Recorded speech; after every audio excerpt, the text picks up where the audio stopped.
Aujourd'hui, donc, bien-aimés, on va passer à notre 4e chapitre qui est intitulé « L'importance d'une bonne relation avec Dieu ». Toujours est-il que notre thème principal n'a pas changé. Il est toujours intitulé « Avoir une relation avec Dieu ». Mais aujourd'hui, nous parlons du 4e chapitre intitulé « L'importance d'une bonne relation avec Dieu ». Qu'est-ce que la Bible appelle ici l'importance d'une bonne relation avec Dieu? Donc, l'importance d'une bonne relation avec Dieu consiste à marcher dans les pas de Jésus. Cela consiste à marcher dans les pas de Jésus. En d'autres termes, cela consiste à adopter dans notre vie le caractère et la nature de notre Seigneur Jésus-Christ. Vous comprenez donc que lorsque un chrétien veut que sa relation avec Dieu soit importante, ce chrétien-là doit marcher sur les pas de Jésus. En d'autres termes, cela veut dire que ce chrétien doit adopter dans sa vie le caractère et la nature de Jésus-Christ. Quelle était ici la nature de Jésus? La nature de Jésus et son caractère étaient quelque chose qui plaît à Dieu. Donc, lorsque nous lisons, par exemple, Philippiens, chapitre 2, au verset 5, si je ne me trompe pas, la Bible dit que Jésus avait un cœur qui cherchait l'intérêt de tout le monde. Il avait une pensée unique qui cherchait l'intérêt de tout le monde. Donc, cela, je voudrais parler de l'amour que Jésus avait pour tout être humain. Amen. L'amour que Jésus avait pour tout être humain. Lorsque nous parlons ici de ce que Dieu voudrait que nous ayons comme relation avec lui, c'est que nous devons d'abord nous armer de l'amour tel que Jésus avait de l'amour pour tout être humain. Je vais vous amener sur Philippiens, chapitre 2, au verset 5, que nous dit la parole de Dieu ici. Commençons au verset 4. La Bible nous dit que personne ne cherche son propre intérêt, mais que chacun de vous pense aux autres. Au verset 5, il dit, comptez-vous entre vous comme on le fait quand on est unis à Jésus-Christ. Donc Jésus, son caractère était manifesté par l'amour du prochain, l'amour des frères, l'amour des hommes. Et c'est à cause de cela que tout ce que Jésus a accompli plaisait à Dieu, parce que son caractère, sa nature était influencée par l'amour. Donc, bien aimé, la Bible nous dit dans le livre de 1 Jean, au chapitre 2, au verset 6, je vais sur Jean, chapitre 2,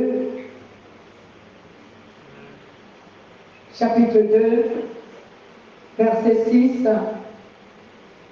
que nous dit la parole. La parole nous dit ici,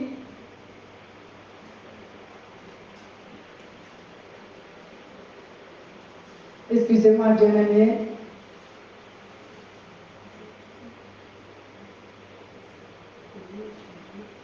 Jean, chapitre 6.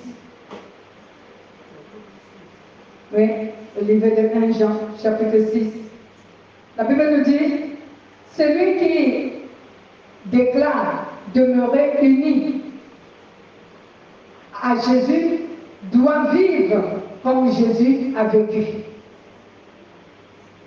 Celui qui déclare demeurer uni à Jésus-Christ doit vivre comme Jésus a vécu. Donc, nous voyons ici que si tu n'as pas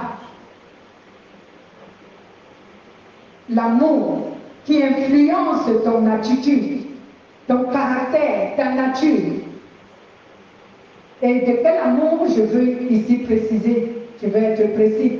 L'amour de Dieu, ce n'est pas notre amour que nous parlons ici sur la terre, dans le monde. Notre amour qui est rempli d'intérêt. Notre amour qui est un amour conditionné. On parle de l'amour de Dieu qui est un amour désintéressé. Mais est-ce que le monde manifeste-t-il l'amour désintéressé? Non. L'amour du monde est un amour intéressé. Personne sur cette terre ne doit te dire que je t'aime d'une manière désintéressée, c'est faux. Il y a toujours quelque chose qui l'attire en toi et c'est ce qui lui profite. Si cela ne lui profite pas, il ne peut pas t'aimer. Alléluia. Parce que nous les hommes, on aime dire je t'aime. Oui, c'est pas mauvais de dire à quelqu'un que je l'aime, mais sois sincère, dis-lui que je l'aime pour telle chose. Ah oui, arrêtons de mentir. Là, tu seras vrai. Parce qu'il y a tellement de tricherie aujourd'hui dans le monde que chacun camoufle pour quelle raison il aime l'autre. Jésus nous a aimés. Pourquoi? Qui peut me dire pourquoi Jésus a aimé les hommes? Pour quelle raison Jésus a aimé les hommes? C'est parce que c'est lui qui nous a créés. C'est parce qu'ils sont sa créature. C'est pourquoi il nous aime. On n'a rien fait pour qu'il nous aime. C'est juste parce que nous sommes sa créature. Et c'est pour cela qu'on dit que son amour est un amour inconditionnel, désintéressé. On n'a rien fait de bon pour que Jésus nous aime. Amen. Mais dans notre amour humain, que nous nous disons nous aimer, quel est cet amour qui ressemble à celui de Jésus? Ce n'est que l'amour des parents. Uniquement l'amour des parents. Les parents aiment leurs enfants parce que c'est eux qui les ont engendrés. Et c'est ce genre d'amour que Dieu, lui, il veut alors que nous aimons tout le monde. Et c'est pour ça que c'est compliqué. C'est pour cela que c'est compliqué parce que tu n'as pas engendré tout le monde. Alléluia. L'amour associatif qu'on a là, parce que je m'associe avec toi pour tel ou tel intérêt. Alors, on se dit que nous nous aimons. Mais à nous les chrétiens, nous devons nous aimer d'un amour de Jésus. Pour quelle raison? Parce que spirituellement, nous sommes frères et sœurs. Donc nous sommes de la même famille. C'est pour cela que Jésus veut qu'on s'aime. Et pour manifester cet amour, on doit rechercher l'intérêt des uns des autres. Parce que dans le monde, souvent, l'amour du monde, qui n'est pas celui de Jésus, personne ne cherche l'intérêt des uns des autres. Chacun cherche son intérêt personnel. Donc il aime l'autre parce qu'il bénéficie de quelque chose sur la personne. Et lorsque ce n'est plus le cas, il ne l'aime plus. C'est comme ça. je ne mens pas, c'est la vérité. Alléluia. C'est la vérité. Lorsque tu ne reçois pas ce que tu bénéficies sur l'autre, alors tu ne l'aimes plus.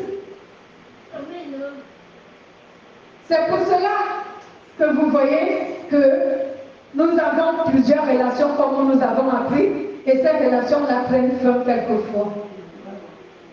Parce que ce qui me pousse à aimer tel, je ne l'ai pas, je ne le reçois pas. Alors, la relation s'arrête.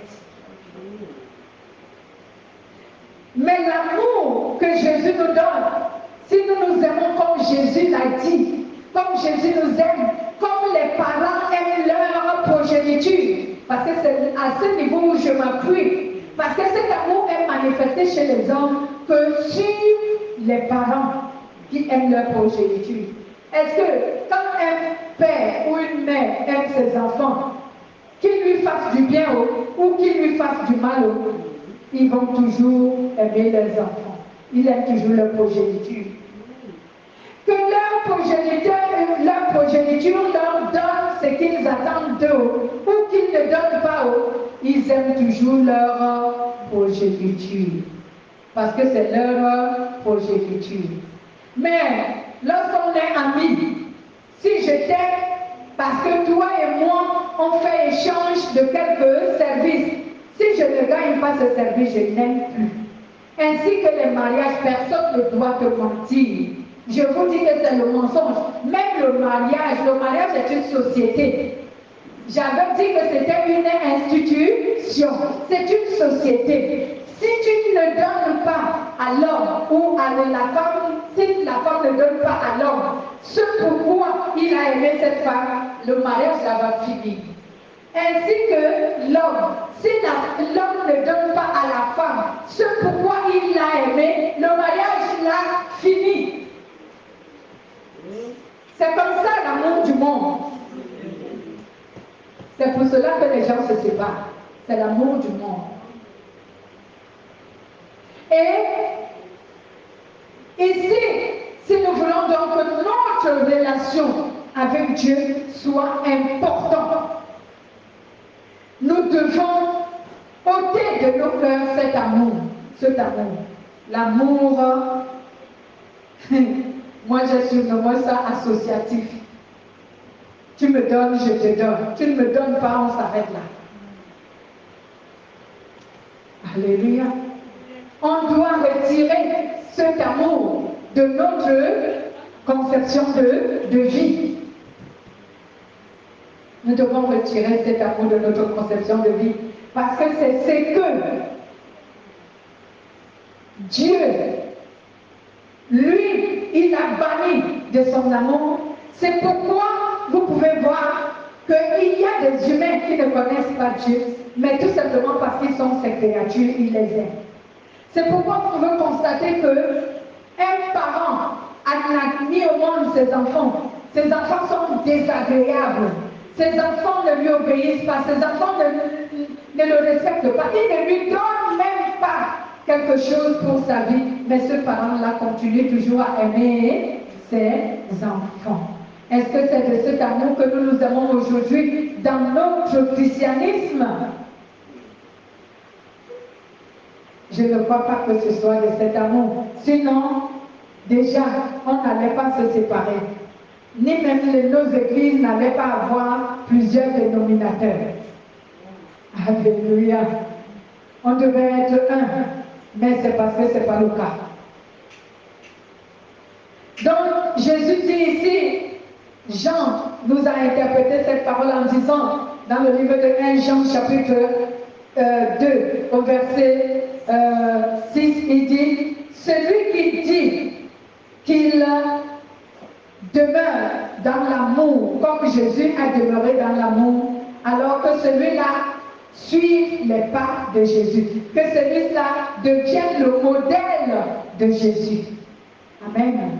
Qu'il soit l'imitateur de Jésus, qu'il ait un caractère comme celui de Jésus, qu'il ait une nature comme celle de Jésus. Parce que dans la nature de Jésus, cette nature, son caractère était influencé par un amour désintéressé, un amour inconditionnel pour les hommes. Et c'est ce que Dieu veut que nous accueillissions nous aussi. Amen. Lisons également Jean chapitre 15, verset 9 à 10. Jean chapitre 9.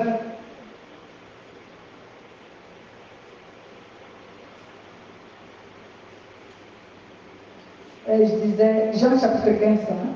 15. Oui.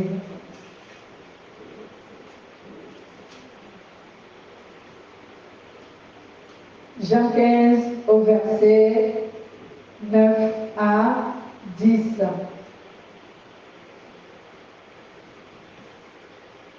Alors, que nous dit la parole de Dieu ici? Je commence au verset 9, il dit: tout comme le Père m'a aimé, je vous ai aimé. Demeurez dans mon amour.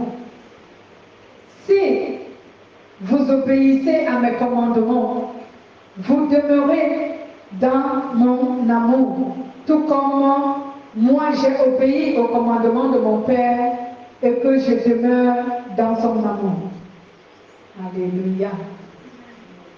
Donc Jésus nous dit ici que lui, il a obéi au Père. Et c'est ce qui montre que lui, il demeure dans les commandements de son Père. Et nous aussi, si nous faisons la même chose, donc si nous imitons Jésus en faisant ce qu'il a fait, en ayant son caractère, en vivant comme lui, en agissant comme lui, il a fait, en posant des actes comme lui, il a fait. Cela voudrait dire ici que nous obéissons à ses commandements et son amour va demeurer en nous. Cela voudrait dire que nous aurons le même amour que celui de Jésus. Alléluia. Nous aurons le même amour que celui de Jésus. Un amour qui aime sans condition.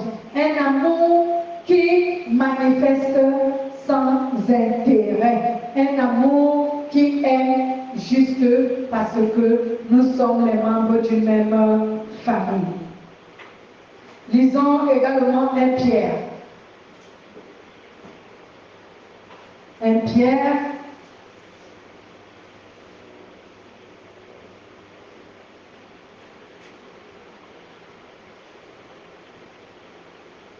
Celui qui lit, si quelqu'un trouve la page avant moi, il peut lire.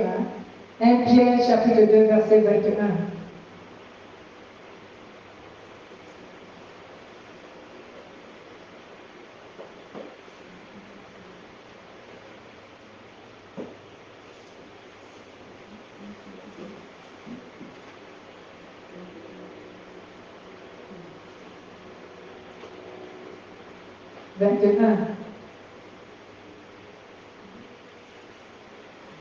Que nous dit la parole de Dieu?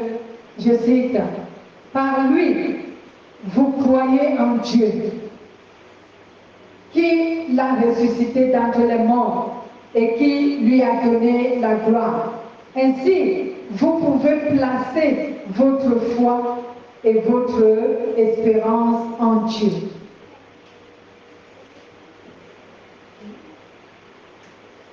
Vous êtes à quelle page? Oh, excusez-moi, j'ai lu le chapitre 2.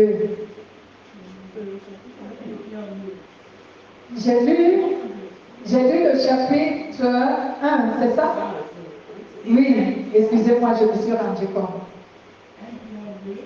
1 Pierre, chapitre 2. Oui, au verset 21. Allez-y, oui.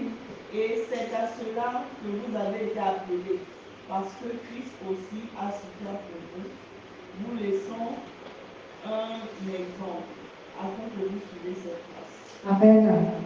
C'est à cela qu'il vous a appelés, car Christ lui-même a souffert pour vous. Il vous a laissé un modèle afin que vous suiviez ses traces. Alléluia. Donc le caractère de Jésus-Christ ici est pour nous un exemple à suivre si nous voulons rendre important notre relation avec Dieu. Mais devant qui voulons-nous rendre notre relation importante devant Dieu?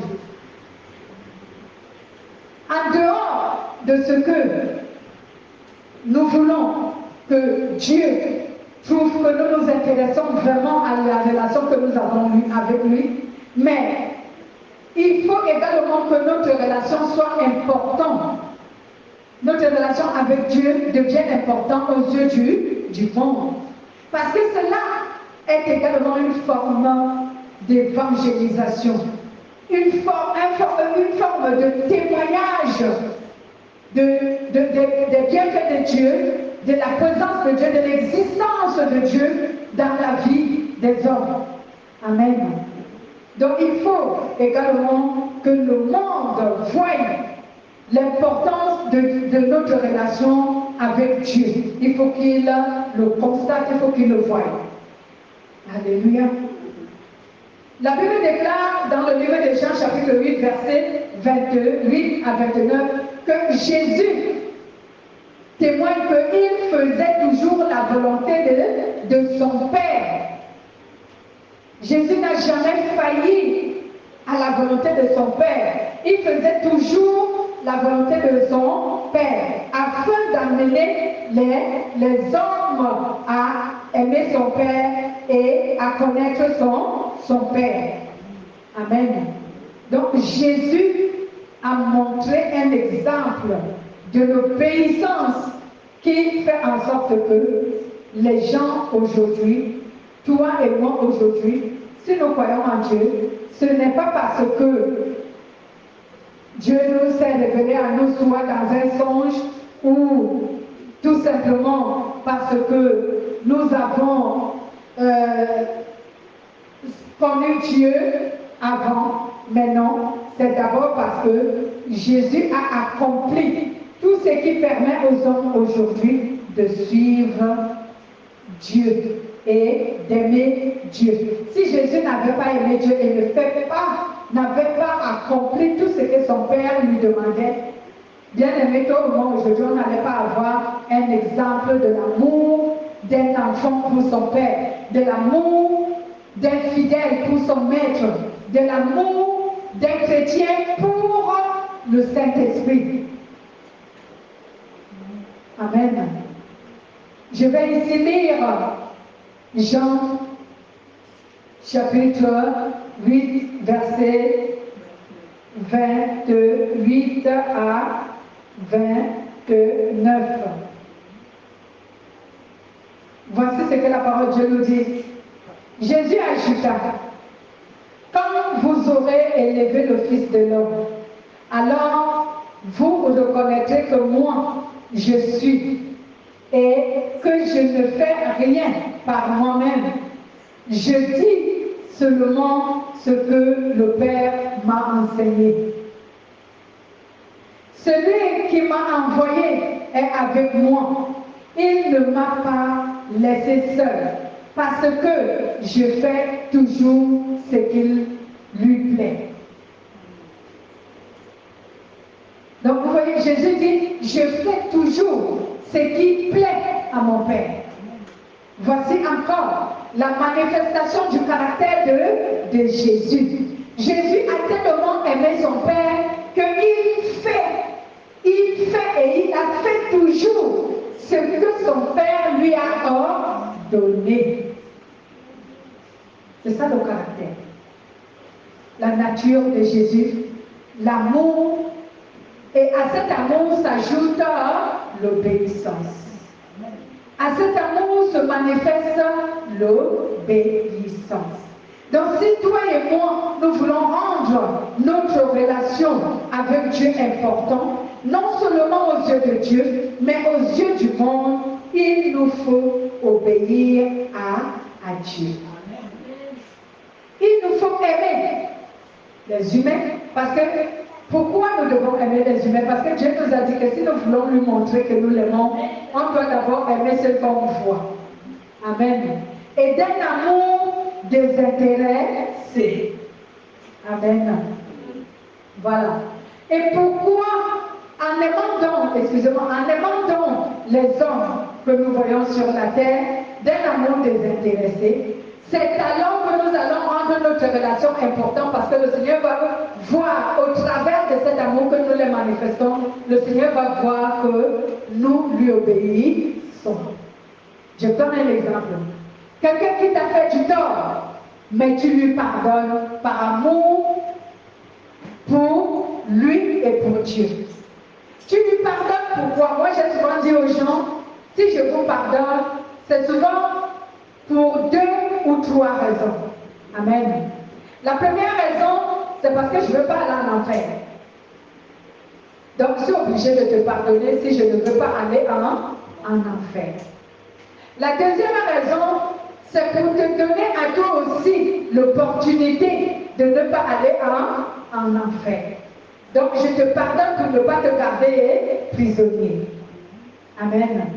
Je te pardonne pour que Dieu aussi te pardonne. Car la Bible nous dit, nous les enfants de Dieu, on a l'autorité. Excusez-moi d'aller juste là.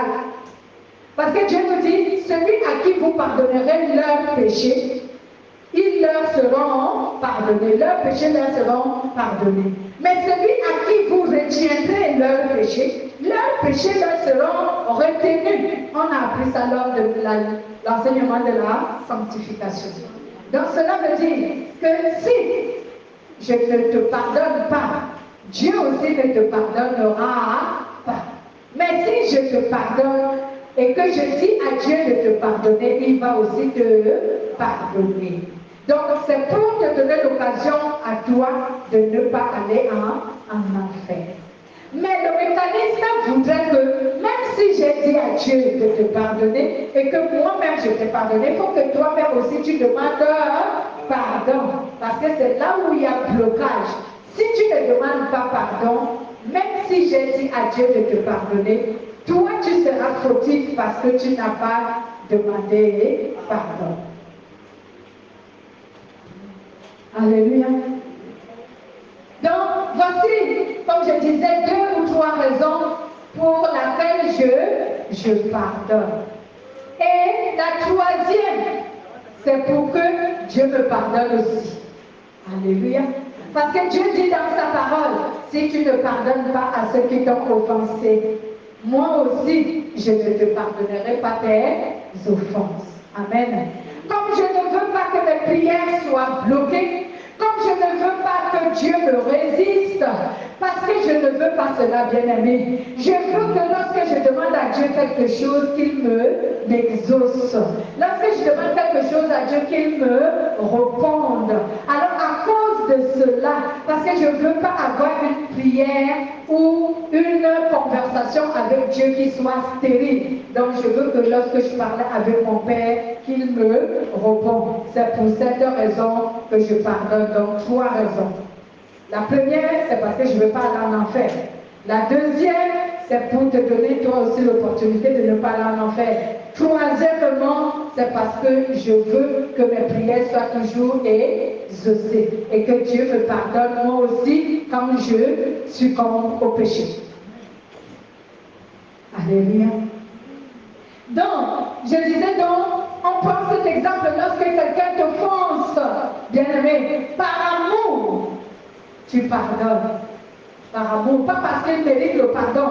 Vous croyez que le monde entier, l'humanité, méritait-il que Dieu pardonne leurs péchés?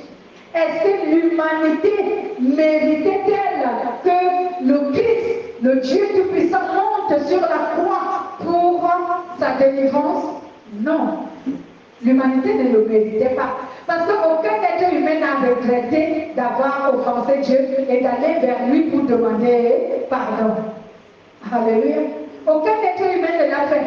Dieu s'est déplacé lui-même encore par amour pour les hommes, alors que ce sont eux qui l'ont offensé, mais aucun.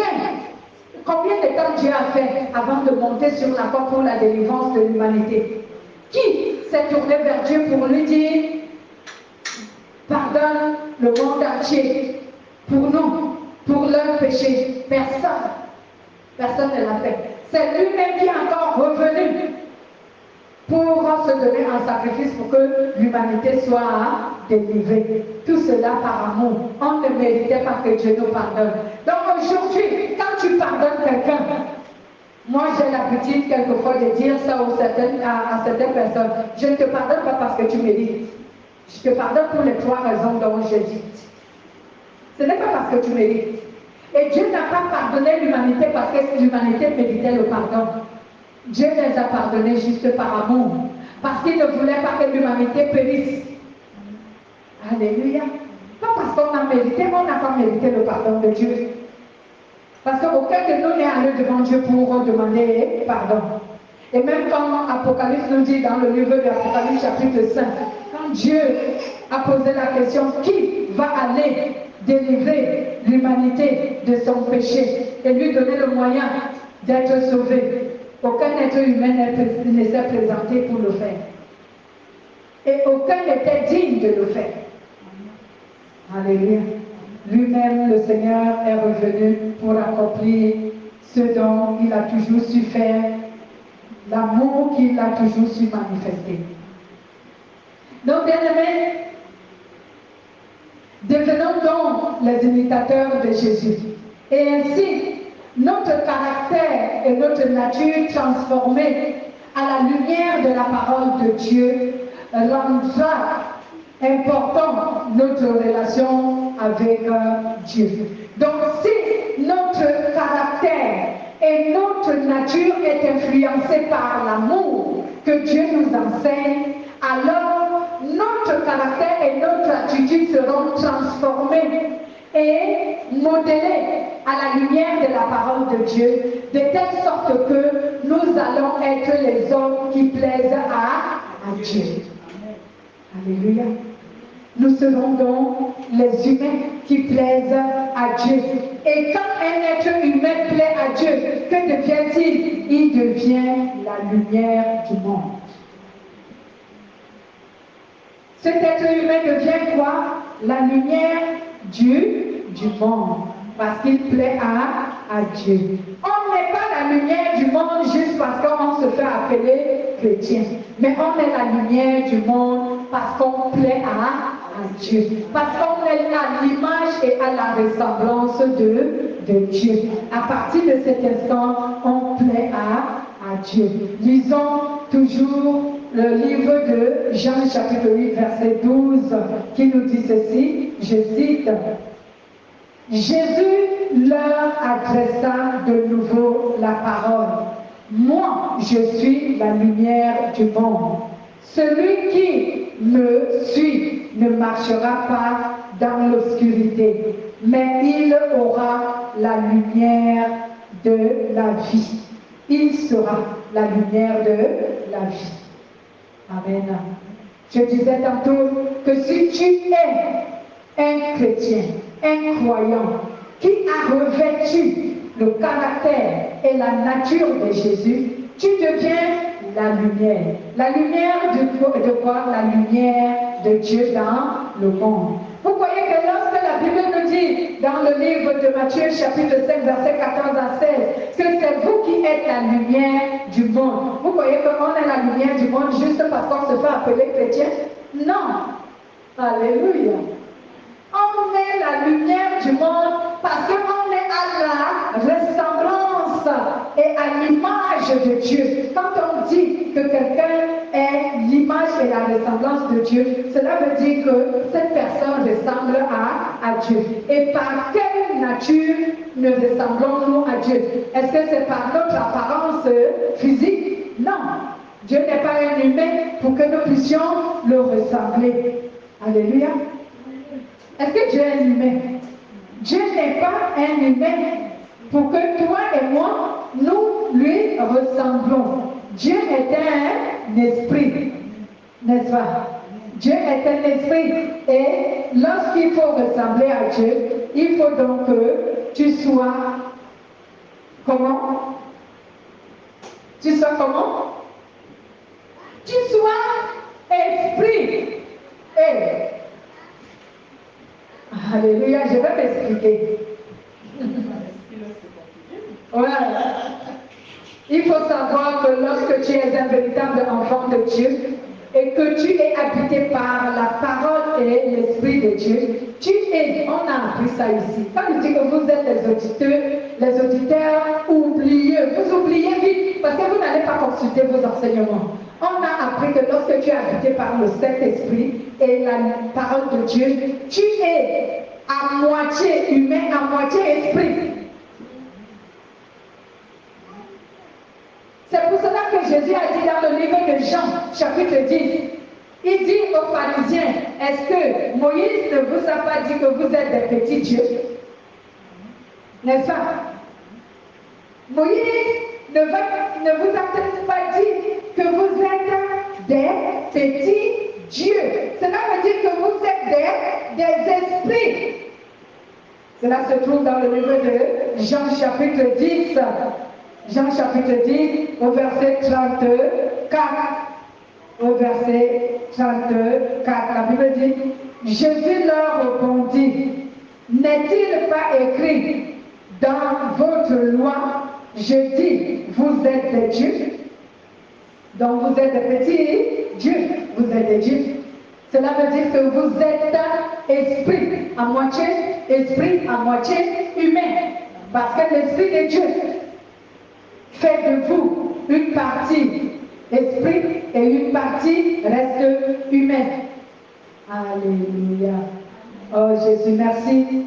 Merci de nous donner une telle nature.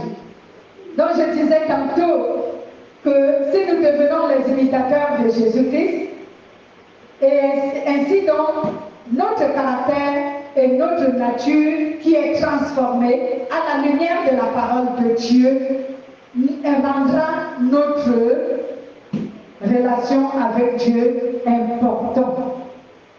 Notre relation avec Dieu deviendra donc importante aux yeux de Dieu et aux yeux du monde. Pourquoi? Parce que nous avons en nous le caractère de Dieu. Nous avons en nous la nature de Dieu. Donc nous sommes maintenant transformés à l'image et à la ressemblance de Dieu. Nous sommes donc les véritables enfants de Dieu. Parce qu'un enfant doit ressembler à son Père. Alléluia.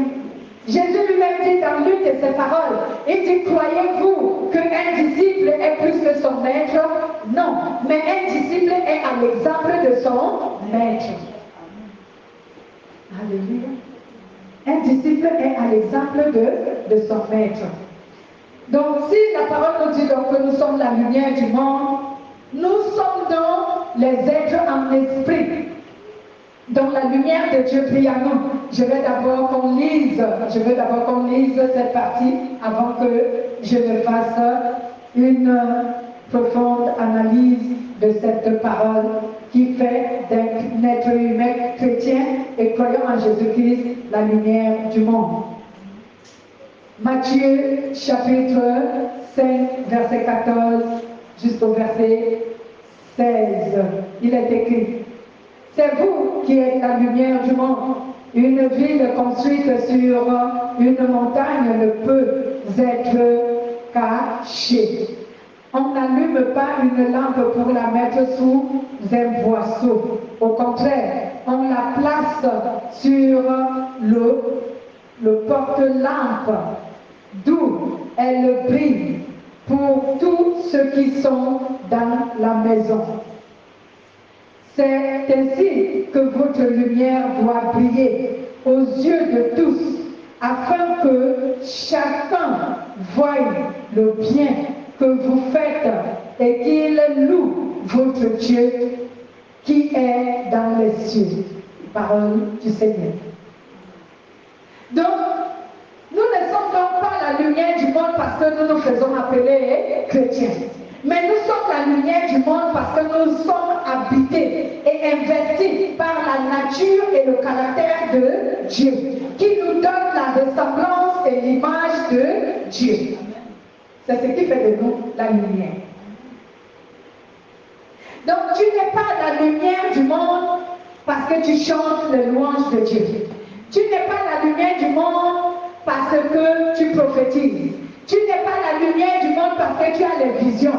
mais tu seras la lumière du monde à partir du moment où tu vas revêtir la nature et le caractère de Dieu. C'est ce qui nous rend semblables à Dieu. Alléluia. C'est ce qui nous rend semblables à Dieu. Et lorsque donc nous devenons donc semblables à Dieu, notre relation aux yeux de Dieu et aux yeux de ceux du monde devient importante. Que quelqu'un dise Amen. Amen. Notre relation devient donc importante. Notre relation avec Dieu devient à ce moment important. Non seulement aux yeux de notre Dieu, mais aussi aux yeux du monde. Donc, pourquoi cela deviendra important aux yeux du monde? Cela deviendra important aux yeux du monde parce que nous sommes des exemples. Les exemples de la sainteté dans le monde. Les exemples de la pureté dans le monde. Alléluia. Pourquoi aujourd'hui beaucoup de gens parlent mal des chrétiens? Parce que la plupart de ceux qui se font appeler chrétiens ne sont pas l'image ni la ressemblance de Dieu. Ils n'ont pas le caractère de Jésus, ils n'ont pas la nature de Jésus. Leur propre nature charnelle, impure et souillée fait en sorte que le monde entier ne voie pas Dieu. Il ne voit que des personnes corrompues, hypocrites, méchantes, etc. C'est pour cela que nous avons un mauvais témoignage aujourd'hui dans le monde. Parce que ceux qui se font appeler chrétiens n'ont pas la nature de Dieu, n'ont pas la ressemblance de Dieu. Donc, bien aimé, si ton comportement, ton caractère, tes habitudes, ton attitude, ta conduite n'est pas animée par la sainteté de Dieu, par la pureté et l'amour de Dieu, toi tu n'es pas à la ressemblance de Dieu et tu n'es pas la lumière du monde. Parce qu'avec quoi tu illumines le monde? Hein? Juste parce que tu annonces la parole, tout le monde peut annoncer la parole, mais il faut des modèles. Alléluia. Si j'annonce la parole de Dieu, il faut que je sois le modèle de la parole que j'annonce. Les hommes qui écoutent ce que j'annonce doivent voir en moi le reflet de la parole dont je prêche. Oui, si je prêche autre chose et que je me conduis d'une autre manière, à ce moment, dites-moi, comment sera le jugement? Est-ce que je ne suis pas une menteuse à ce moment-là? Parce que ce que je prêche, ceux qui m'observent ne voient pas ça. Comment donc les gens vont vouloir aimer Dieu à travers ma vie? Ils ne voient pas que je suis à la ressemblance de Dieu. Mais tellement le monde est aveugle aujourd'hui que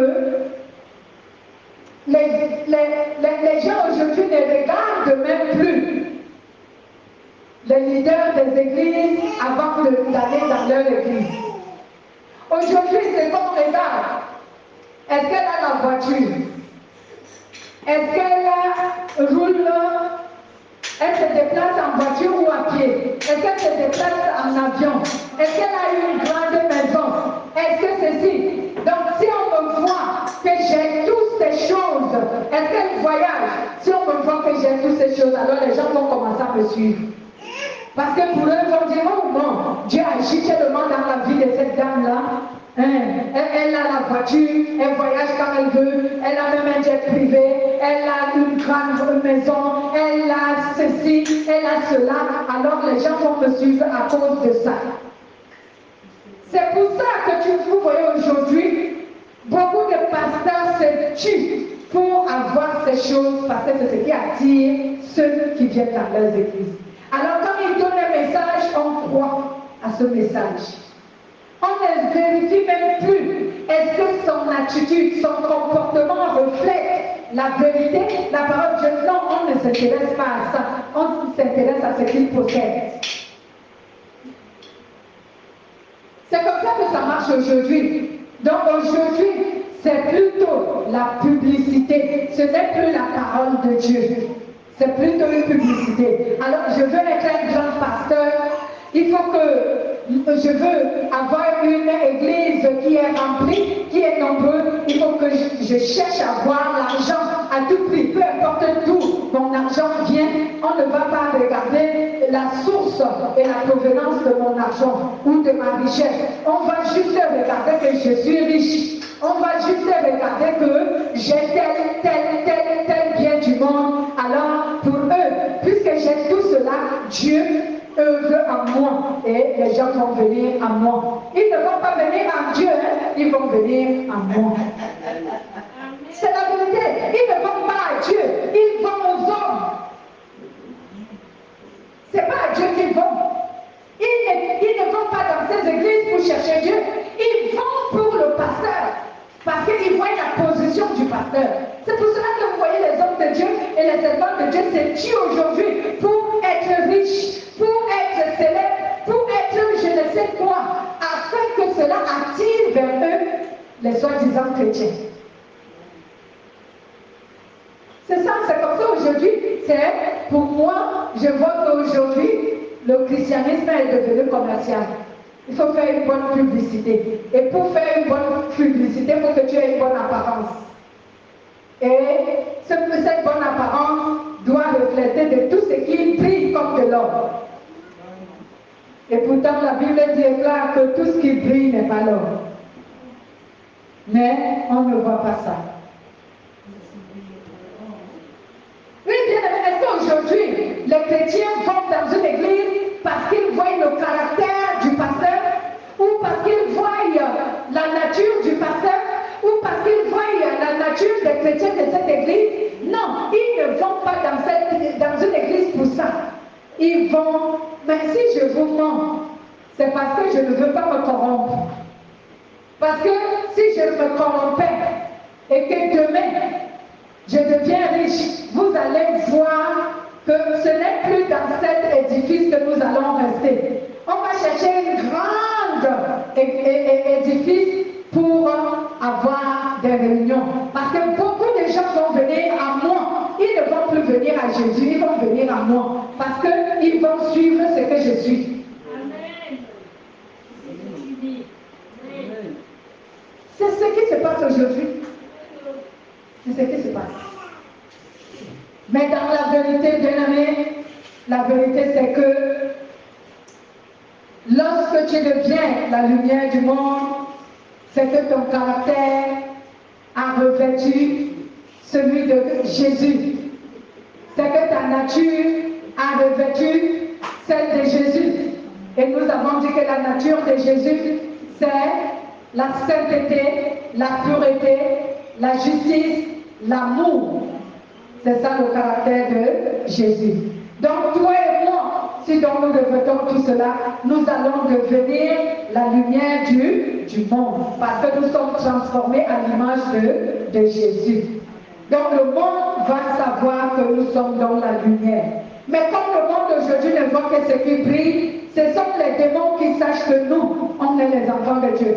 Parce qu'on rayonne de lumière de manière spirituelle, de telle sorte que les démons nous envient. Ah, bien-aimé, si tu aurais compris. De telle sorte que les démons nous envient. C'est pourquoi tu t'étonnes que tu es oppressé chaque nuit. Parce que les démons sont les ténèbres. Les esprits impurs sont les ténèbres. Les forces du mal sont ténèbres. Et ils ont besoin de la lumière. Et je ne sais même pas pourquoi.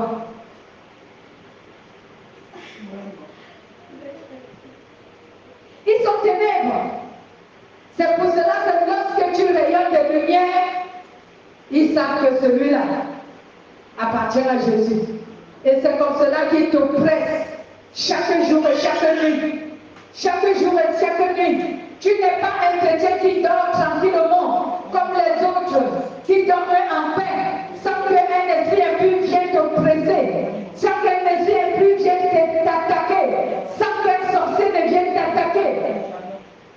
Par jalousie pour cette nature, parce qu'ils ont perdu cette nature. Les démons ont perdu cette nature. Depuis lors qu'ils sont devenus démons, les anges déchus, ils n'ont plus de lumière.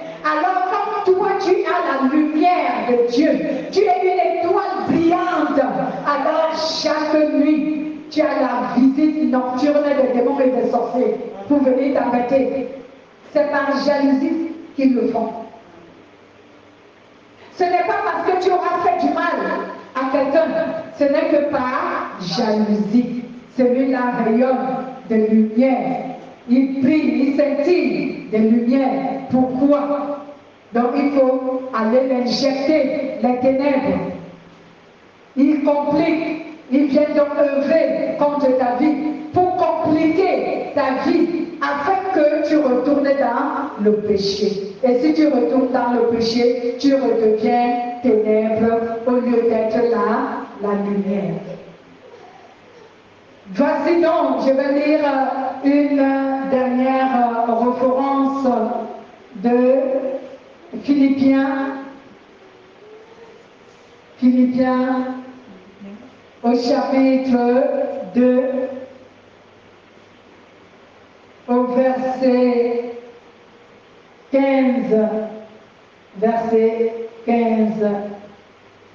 Philippiens, chapitre 2, verset 15.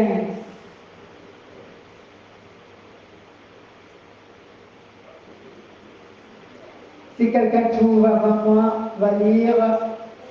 Il est écrit, afin que vous soyez irréprochables et purs, des enfants de Dieu, sans défaut, au milieu des gens de ce monde qui sont malfaisants et qui ont l'esprit tortueux.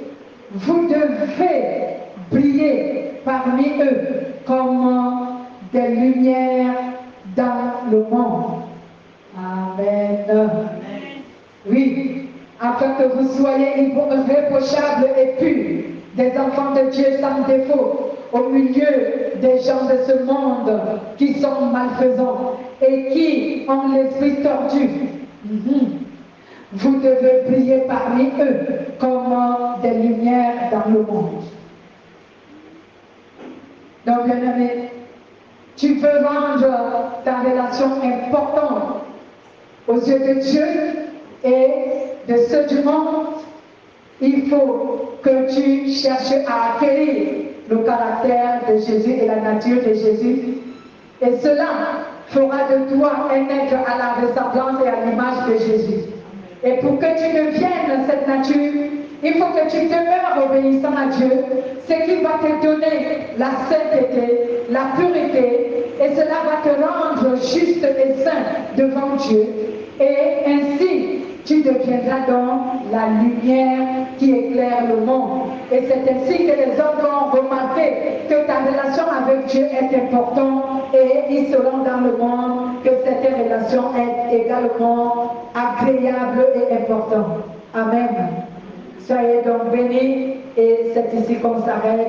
Aujourd'hui donc on a terminé avec notre enseignement sur avoir une relation avec Dieu. Dimanche prochain, le Saint-Esprit nous a donné un autre thème. On va parler de la restauration. Alléluia.